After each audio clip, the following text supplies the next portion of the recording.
अब हम SPP 11 पे डिस्कस करेंगे, means computation of taxable income. वही सेम असेसमेंट ईयर कौन सा आपका 2020 टू 2021। सवाल है the following are the detail of the income of mister Anwar Khan who is a citizen in Pakistan.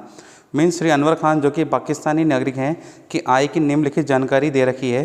तो पहला पॉइंट जो आ रहा है क्या है यहाँ पर कि share of income from an Indian partnership firm 65,000, the firm business operated at Agra.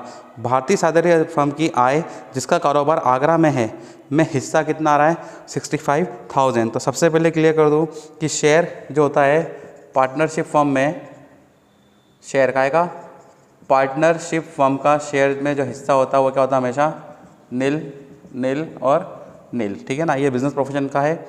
Second point आ रहा है हमारे पास, भारतीय कंपनी से लाभांश 10,000 रुपये। तो बेटा जो डिविडेंड होते हैं इंडियन कंपनी के, मीन्स कौन से डोमेस्टिक कंपनी, डोमेस्टिक कंपनी, तो ये क्या हो जाएगा आपके लिए, ये भी नील नील और नील। अब बात करते हैं एग्रीकल्चर इनकम इन पाकिस्तान। कहाँ पर है आपकी एग्रीकल्चर इनकम, एग्रीकल्चर इनकम कहाँ पर है पाकिस्तान में। तो फॉरेन इनकम हो गई, तो 1 किलो टैक्सेबल होगा, कितना अमाउंट आ रहा है यहाँ पर 220,000 रुपीज़, ठीक है। Next, salary paid by Indian company but the service were rendered इन पाकिस्तान। बिल्कुल, भारतीय कंपनी से वेतन की आय 2,40,800 रुपये, परंतु उसके संबंध में पाकिस्तान में सेवाएं प्रदान की गई हैं। तो ये किसके लिए टैक्सेबल होगा, ये होगा सिर्फ और सिर्फ ऑर्डिनरी रेसिडेंट्स के लिए। सैलरी पेड और सर्विस कहाँ प्रोवाइड की गई है, पाकिस्तान में।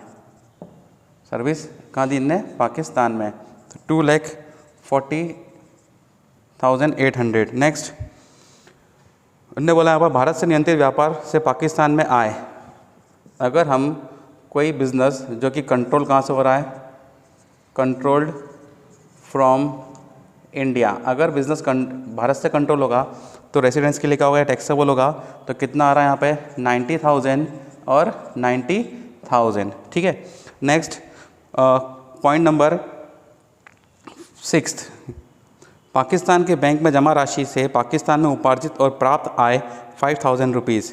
Interest on bank deposit in Pakistan, interest on bank deposit in Pakistan. Pakistan में बैंक में जमा करा, इंटरेस्ट वहीं आपका एक्रूड हुआ, वहीं आपको रिसीव हुआ, तो कौन सी इनकम हो जाएगी, ये हो जाएगी आपकी फॉरेन इनकम।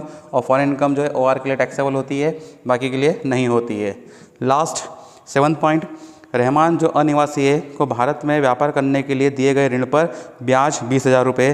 पहली बात तो कहाँ पर कर रहा है वो बिज़नेस, भारत में, और जो ब्याज है, ठीक है, वो कहाँ एक्रूड होगा, इंडिया में। तो जब इंटरेस्ट आपका कहाँ हो रहा है, तो इंटरेस्ट रिसीव्ड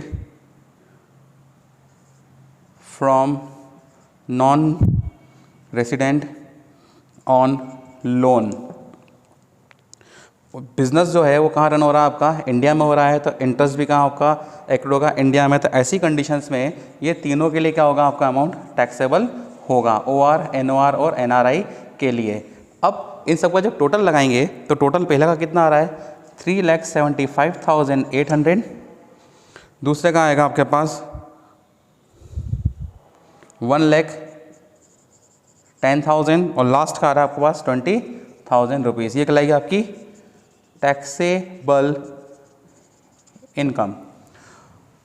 इन सॉल्यूशंस का जो न्यूमेरिकल्स है वो आपको मेरे जो वीडियो आएगा उस वीडियो के डिस्क्रिप्शन बॉक्स के अंदर इसकी लिंक आपको सेंड कर दी जाएगी, तो आप उस लिंक के माध्यम से इन क्वेश्चंस पेपर को भी देख सकते हैं, क्वेश्चंस को। Okay, thank you.